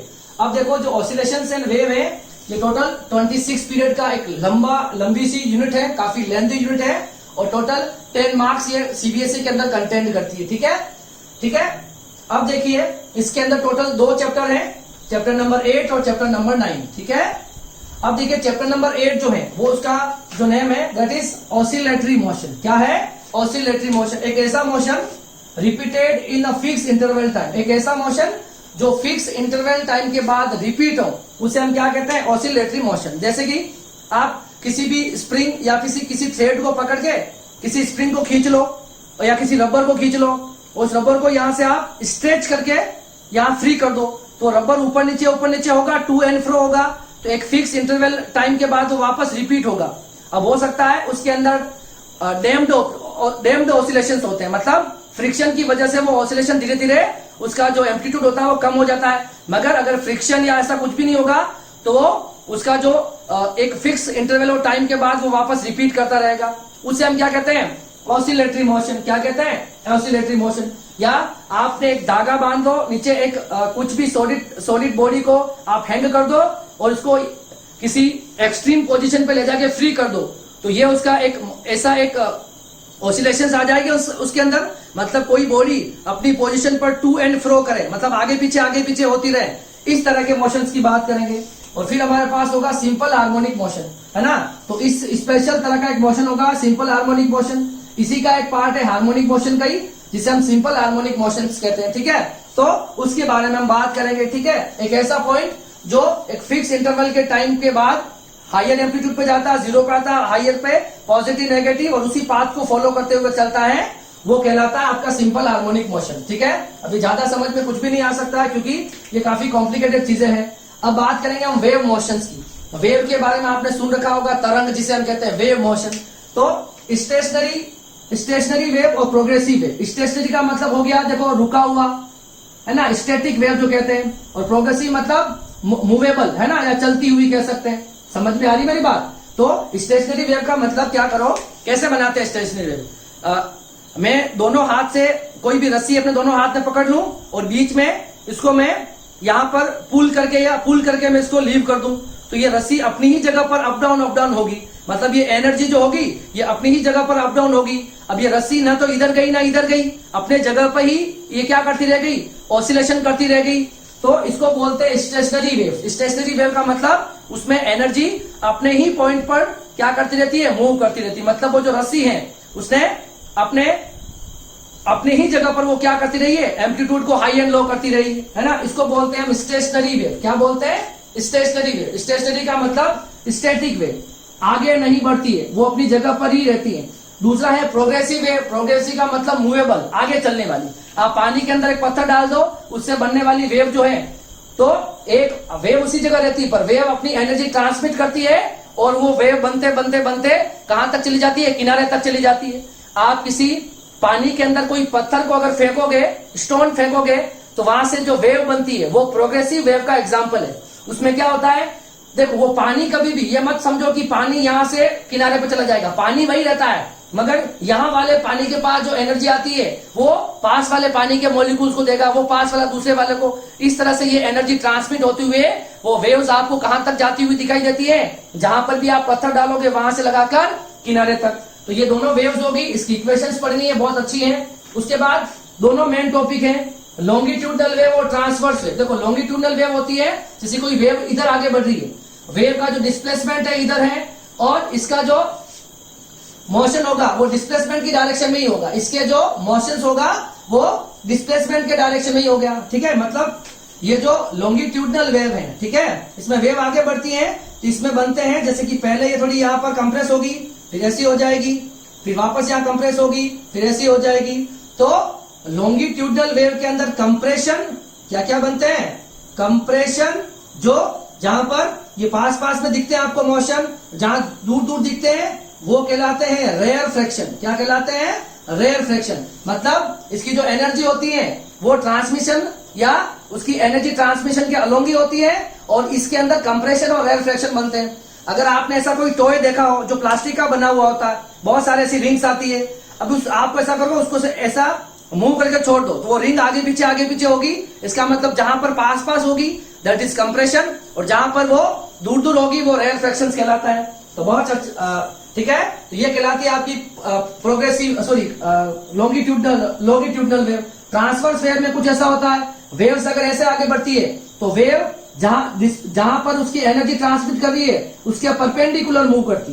देखो इसमें क्या था, वेव अगर इस डायरेक्शन में मूव कर रही थी तो इसके जो ऑसिलेशंस हो रहे थे या इसकी जो एनर्जी थी ये इसके अलोंग ही मूव कर रहा था, मगर ये इसके मूवमेंट के परपेंडिकुलर मूव करती। मतलब अगर वेव जा रही है इधर तो इसके मोशन कुछ इस तरह से हो जाएगा, इसको बोलते हैं ट्रांसवर्स वेव। और ट्रांसवर्स वेव में जो अपर वाला पार्ट है वो कहलाता है क्रस्ट, और नीचे वाला कहलाता है ट्रफ। क्या कहलाता है, TROUGH, ठीक है, ट्रफ। ऊपर वाला बन जाएगा, ऊपर वाला जो है peak point that is crust, और नीचे वाला पीक पॉइंट है वो ट्रफ कहलाता है। ये किसमें होता है, ट्रांसवर्स वेव में होता है। ये एनर्जी प्रोपागेशन के परपेंडिकुलर चलती है और ये एनर्जी प्रोपागेशन के पैरेलल चलती है। कौन सी, जो पैरेलल चलती है दैट इज लॉन्गिट्यूडनल, और जो एनर्जी प्रोपागेशन के परपेंडिकुलर चलती है मतलब 90 डिग्री पर चलती है प्रोग्रेसिव। उसके बाद हम कंसेप्ट पढ़ेंगे रेजोनेंस। आपने कभी भी बीट्स का कंसेप्ट सुना हो, बीट है ना, जब जो भी म्यूजिकल कंसर्न जहां पर भी होता है ना, जहां पर भी म्यूजिक वाला काम होता है वहां पर बीट्स का रोल होता है। हर की अलग अलग बीट्स होती है, तो उन बीट्स के बारे में भी पढ़ेंगे। ठीक है, बीट्स के बारे में। और एक होगा डॉपलर इफेक्ट, बहुत अच्छा डॉपलर इफेक्ट है। डॉपलर इफेक्ट में क्या होता है, जैसे कि आपके पास, आप अगर यहाँ पे खड़े हो और आपको नहीं पता, आपने अपनी आंखें क्लोज कर रखी हो, तो आपको महसूस हो जाता है जैसे कोई गाड़ी अगर आपके पास में आएगी तो उसकी एपरेंट फ्रीक्वेंसी में चेंज होने की वजह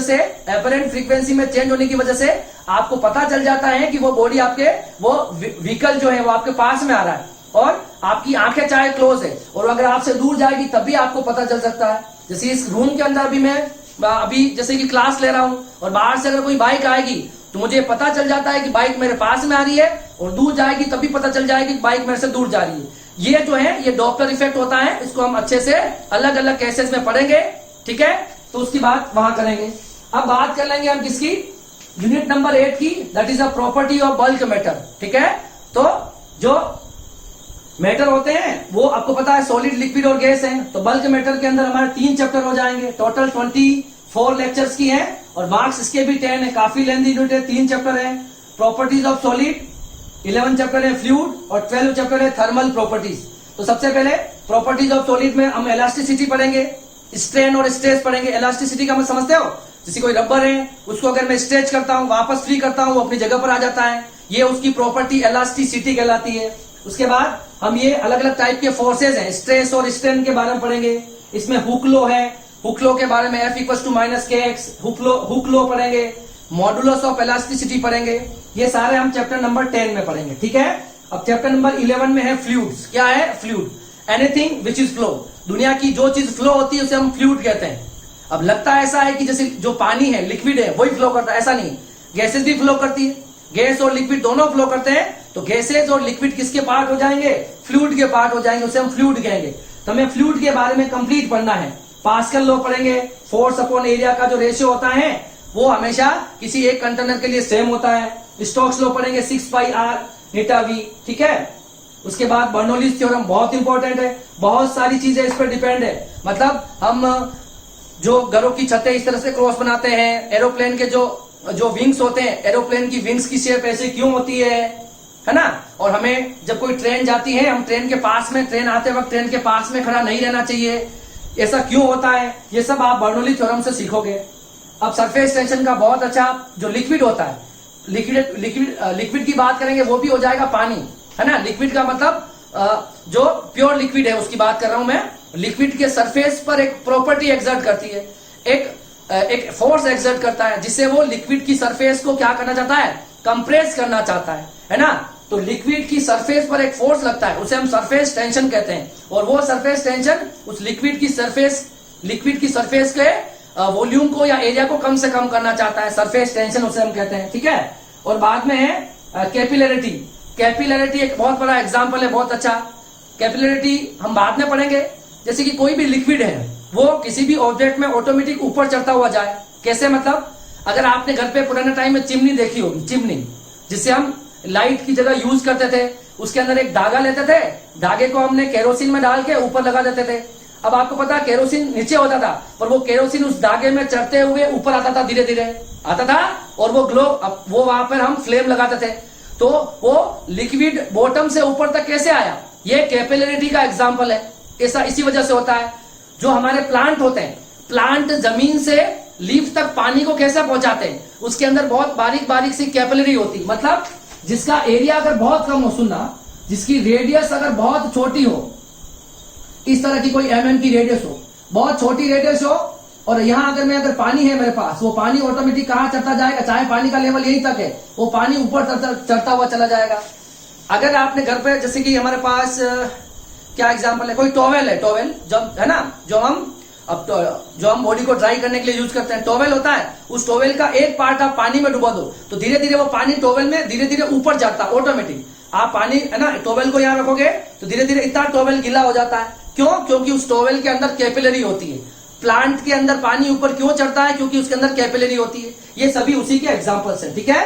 तो ये सारी बात हम कहाँ कर लेंगे, ये हम चैप्टर नंबर 11 में कर लेंगे। अब चैप्टर नंबर 12 जो होगा वो है थर्मल प्रॉपर्टीज। अब थर्मल प्रॉपर्टी, थर्मल का मतलब यहाँ से डायरेक्टली है हीट या टेम्परेचर से। थर्मल का मतलब हो जाएगा हीट, किससे हो जाएगा, हीट से हो जाएगा सीधा सीधा। तो थर्मल प्रॉपर्टी पढ़ेंगे, इसमें हम टेम्परेचर पढ़ेंगे, है ना। टेम्परेचर के बाद देखो थर्मल एक्सपांशन। एक्सपांशन का मतलब होता है फैलना। जब मैं किसी भी चीज को हीट करूंगा, हीट एनर्जी दूंगा, तो इस बॉडी का टेम्परेचर बढ़ेगा, और टेम्परेचर बढ़ने से इसके मॉलिक्यूल की काइनेटिक एनर्जी बढ़ेगी, और ये बॉडी फैलती चली जाएगी। मतलब जब हम किसी बॉडी को हीट एनर्जी देंगे तो उस बॉडी का टेम्परेचर बढ़ेगा। टेम्परेचर बढ़ने से उसके मॉलिक्यूल के काइनेटिक एनर्जी बढ़ जाएगी, और वो बॉडी एक्सपांड होने लगती है, फैलने लगती है। जब हम किसी चीज को हीट देते हैं ना, वो चीज फैलने लगती है। इसी को हम कहते हैं थर्मल एक्सपांशन। थर्मल का मतलब हीट या टेम्परेचर, एक्सपांशन का मतलब होता है फैलना, ठीक है। स्पेसिफिक हीट क्या होगी, तो अगर मेरे पास कोई 1 ग्राम कोई मटेरियल है, 1 ग्राम मेरे पास सपोज आयरन है, 1 ग्राम आयरन का मुझे टेम्परेचर 1 डिग्री सेंटीग्रेड अगर बढ़ाना है, 1 ग्राम आयरन का टेम्परेचर 1 डिग्री सेंटीग्रेड बढ़ाना है, उसके लिए मुझे जितनी हीट की रिक्वायरमेंट है, उसके लिए मुझे जितनी हीट की रिक्वायरमेंट होती है, उसी को मैं कहता हूं स्पेसिफिक हीट। मतलब 1 ग्राम सब्सटेंस का टेम्परेचर 1 डिग्री सेंटीग्रेड बनाने के लिए मुझे जितनी हीट की रिक्वायरमेंट होती है वो कहलाती है स्पेसिफिक हीट। उसके बाद देखा लेटेंट हीट। क्या देखा है? Latent heat. लेटेंट हीट क्या हो गया कि जैसे कि हमारे पास तीन सॉलिड, लिक्विड और गैस, ये 3 पॉसिबल कॉम्बिनेशंस है, ठीक है, मैटर की जो पोजीशंस है ना। तो स्टेट ऑफ मैटर 3 होते हैं, सॉलिड, लिक्विड और गैस। तो किसी भी सॉलिड को लिक्विड में बदलने के लिए, किसी भी सॉलिड को लिक्विड में कन्वर्ट करने के लिए कितनी हीट चाहिए, वो क्या कहलाती है? Latent heat. मतलब स्टेट चेंज करना, लिक्विड से सॉलिड या सॉलिड से लिक्विड या लिक्विड से वापस सॉलिड। मतलब किसी भी बॉडी की स्टेट चेंज करनी हो, उसके लिए जितनी हीट की रिक्वायरमेंट हो वो कहलाती है लेटेंट हीट। और लास्ट में है mode of heat transfer.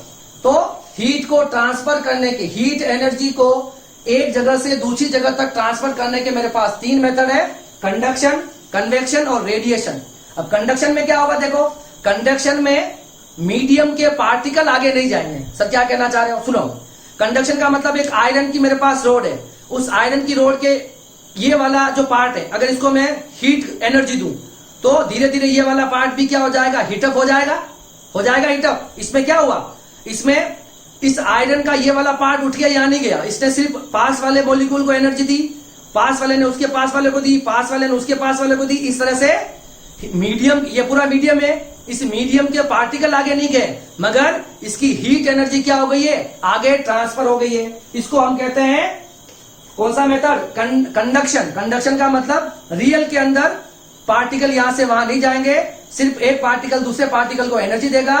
Example मतलब अगर मैं ये अगर मेरे पास सपोज कॉपर का अगर ये रोड है, कॉपर की रोड को एक साइड से गर्म करूंगा तो दूसरा हिस्सा भी गर्म हो जाएगा। इसका मतलब क्या हुआ, हीट एनर्जी इस एंड से इस एंड तक ट्रांसफर हुई है। ठीक है, अब देखो कन्वेक्शन। कन्वेक्शन का मतलब होता है जब हम पानी गर्म करते हैं।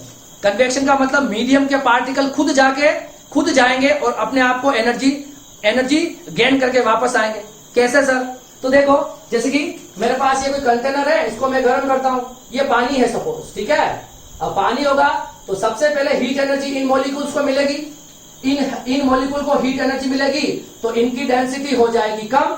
डेंसिटी क्या हो जाएगी, कम, और ये मॉलिक्यूल ऊपर चले जाएंगे और ये मॉलिक्यूल नीचे आ जाएंगे, तो वापस इनको एनर्जी मिलेगी, ये एनर्जी ऊपर, ये वापस नीचे। इस तरह से खुद मीडियम के पार्टिकल मूव करते हैं इसमें।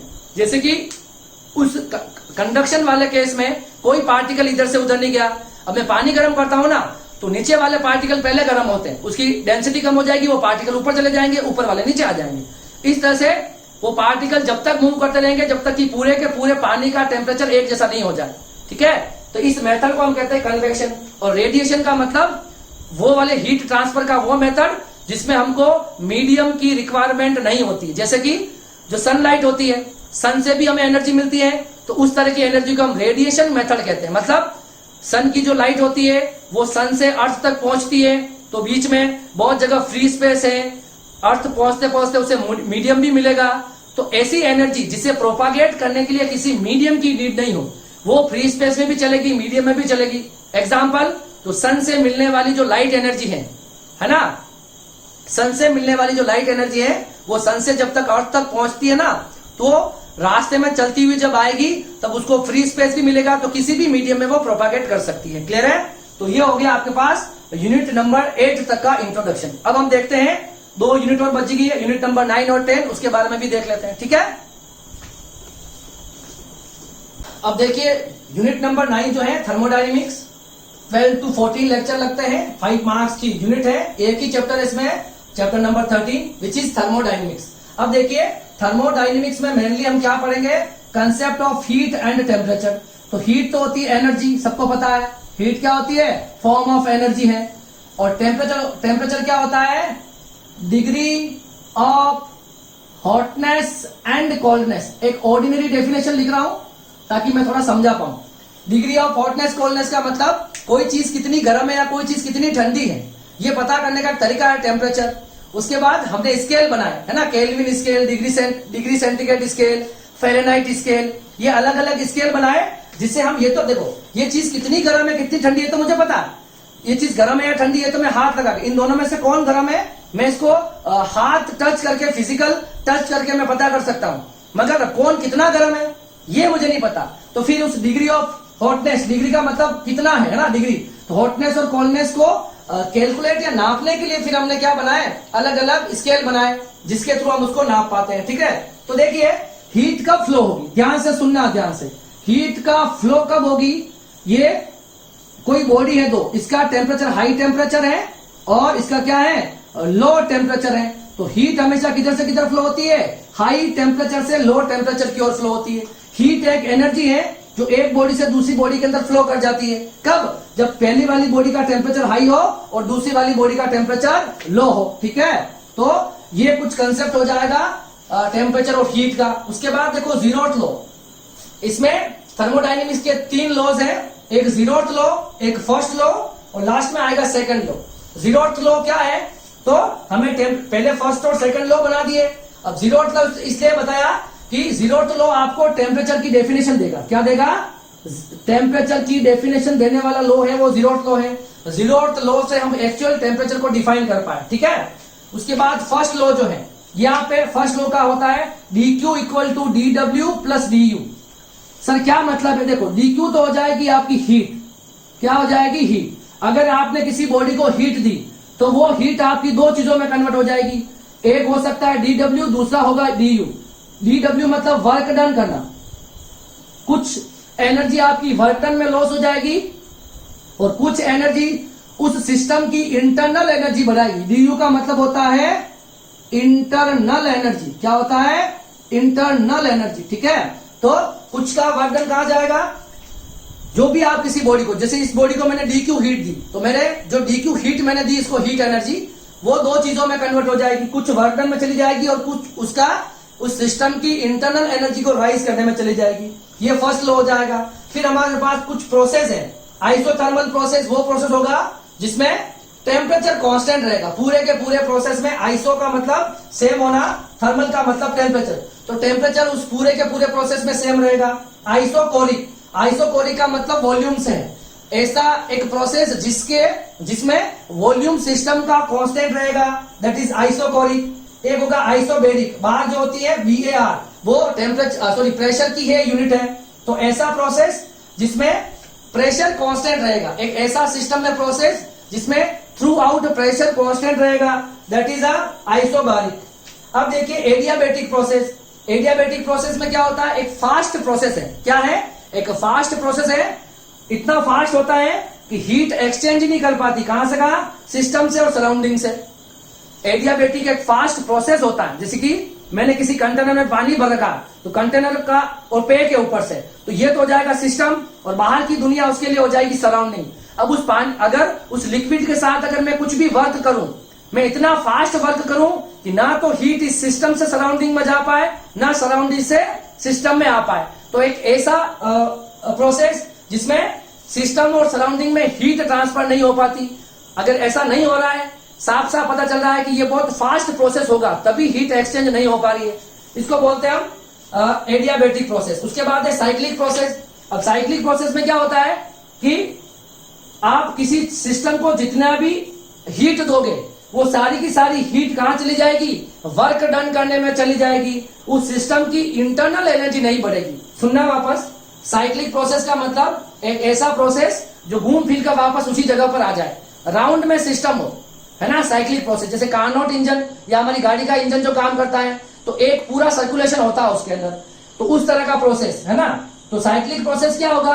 तो जितना भी आप हीट दोगे वो सारा का सारा वर्क डन में चला जाए और सिस्टम की इंटरनल एनर्जी ना बढ़े, इसको हम कहते हैं साइक्लिक प्रोसेस। ठीक है, देखो ज्यादा चीजें अभी समझ में नहीं आएगी, मैं सिर्फ आपको एक कहानी सुना रहा हूं हिस्ट्री के जैसे। ठीक है, जैसे ही हम अगले लेक्चर से हमारी फिजिक्स स्टार्ट करेंगे, तब अगर कोई क्वेश्चन हो तो आप जरूर पूछना।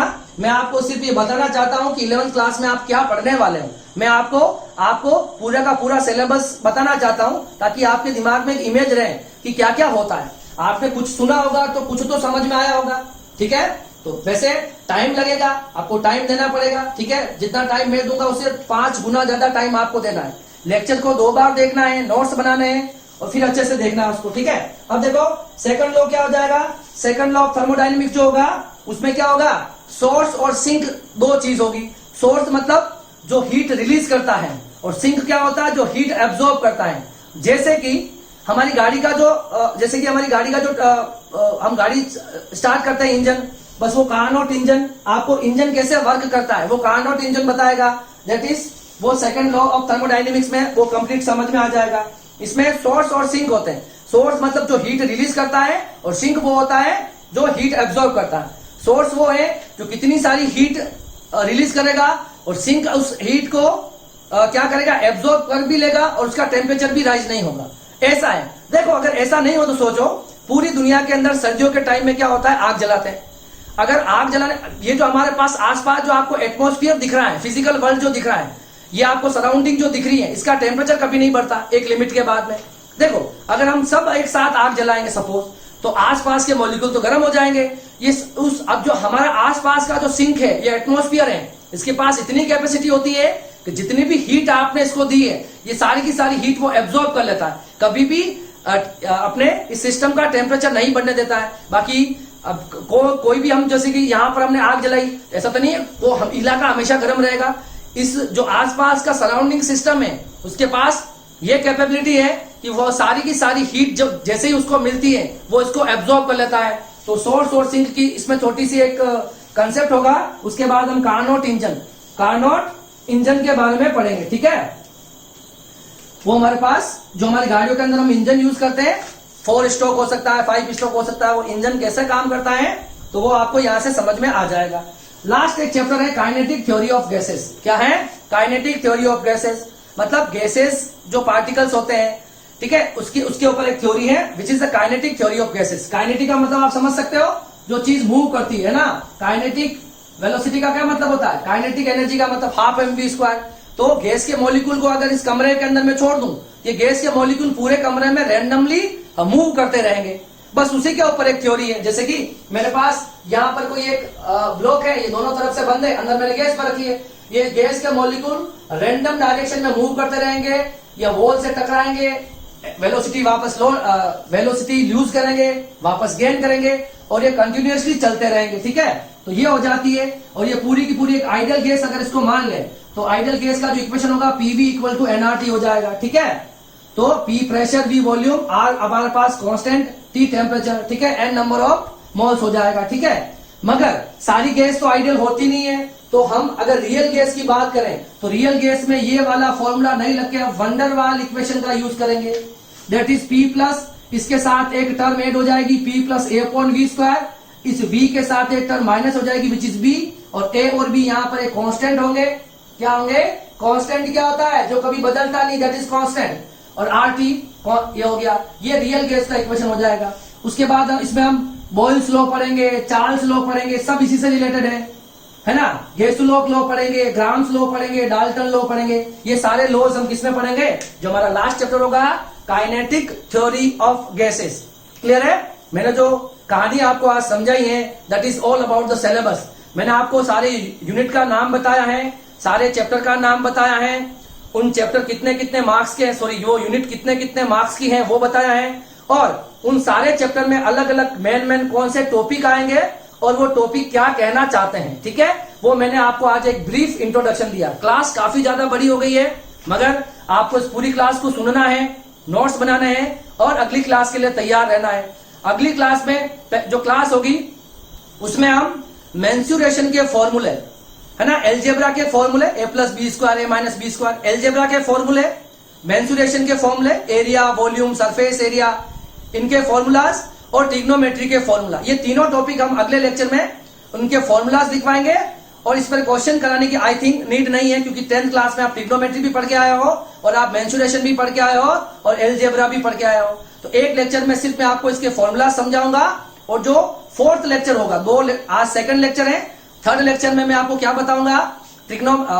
एलजेब्रा के फॉर्मूलाज, ट्रिग्नोमेट्री के फॉर्मूला और मेंसुरेशन के फॉर्मूला। सिर्फ फॉर्मूला और नॉर्मल सा डिस्कशन चाहे तो कर लेंगे। बाकी उसके बाद जो 4th क्लास होगी उसमें हम स्टार्ट करेंगे डिफरेंशिएशन। पहले उस डिफरेंशिएशन को समझेंगे और फिर उस पर ढेर सारे न्यूमेरिकल, उसके बाद इंटीग्रेशन, उसके बाद logarithmic.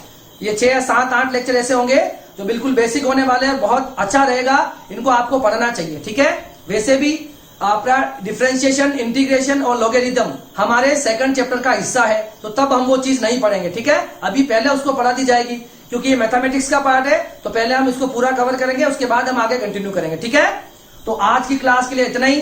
Thank you so much. Class काफी लंबी हो चुकी है, मगर फिर भी आप पूरे लेक्चर और वीडियो को जरूर देखें। ठीक है, और आपको वीडियो या लेक्चर कैसा लग रहा है आप कमेंट बॉक्स में कमेंट करके भी जरूर बताएं। ठीक है, थैंक यू सो मच। अब हम मिलेंगे नेक्स्ट क्लास में। Thank you.